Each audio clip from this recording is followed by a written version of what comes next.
La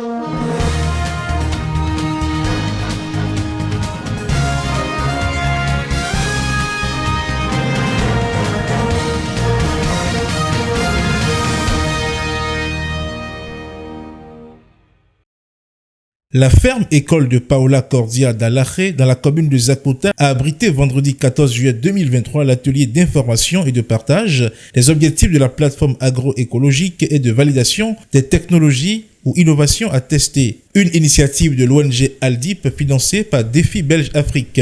Cette rencontre intervient dans un contexte d'appauvrissement des espaces de production agricole en matière de fertilisation. Vous n'êtes pas sans savoir qu'aujourd'hui, la promotion de l'agriculture conventionnelle est en pompe chez nous au Bénin. Vous n'êtes pas sans savoir également que les effets du changement climatique au Bénin perturbent et nous empêchent d'avoir la sécurité alimentaire comme que souhaité, ou l'autosuffisance alimentaire que nous souhaitons au quotidien.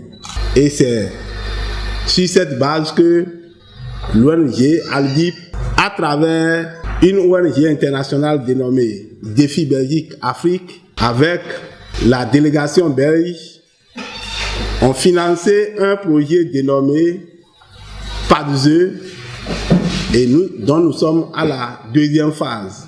C'est pour donc inverser la tendance et assurer la sécurité alimentaire des populations que la dite rencontre se tient. Aldip a eu cette idée de réunir autour d'un même idéal tous les acteurs qui interviennent dans le monde agricole pour que désormais l'on puisse travailler à réduire considérablement l'utilisation des intrants chimiques qui ne font qu'appauvrir nos sols. C'est ça que nous venons de mettre ensemble maintenant pour dégager les innovations et technologies qui seront favorables à nos producteurs. Donc c'est au sein d'un creuset dit plateforme que l'ONG voudrait associer tous les acteurs pour pouvoir vraiment réfléchir sur les solutions qui seront proposées à nos producteurs. Cette action de l'ONG Aldip, acteur de la protection de l'environnement, s'inscrit dans la mise en œuvre de la deuxième phase du projet de promotion d'une agriculture durable et d'une citoyenneté engagée au XXIe siècle. Nous avons beaucoup parlé des objectifs de la plateforme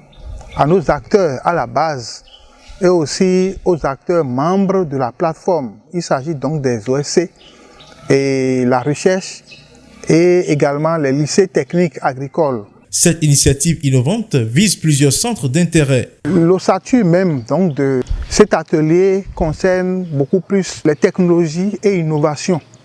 Vous voyez, donc il s'agit d'abord donc de présenter ces technologies et ensemble avec les acteurs, nous avons retenu un certain nombre de technologies à tester au niveau de la ferme école à Alaje.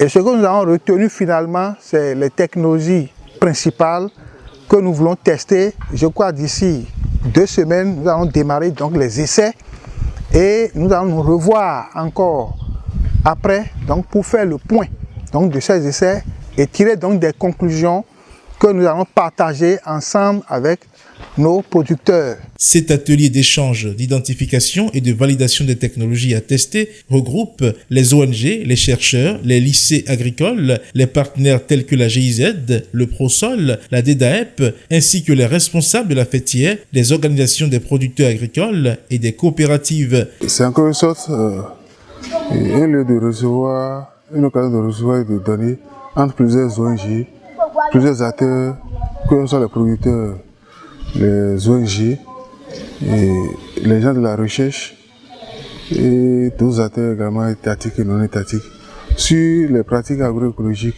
Il faudrait que les producteurs prennent conscience de la chose et se disent qu'ils doivent vraiment voir leurs pratiques culturelles et substituer les engrais organiques à la place des engrais chimiques et des biopesticides. Les participants ont eu droit à une visite guidée du site qui leur a permis de découvrir les innovations technologiques qui y sont expérimentées. Quelques-uns livrent au retour leur impression.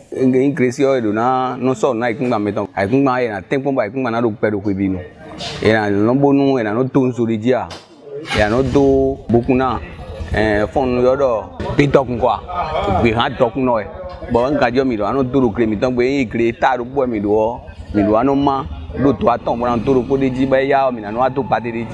La ferme école d'Alaché garantit désormais le maintien des richesses de nos sols pour un accroissement de la productivité agricole avec les intrants agroécologiques. L'agroécologie est illustrée par du champ dans les plats. Donc nous allons créer ce pont.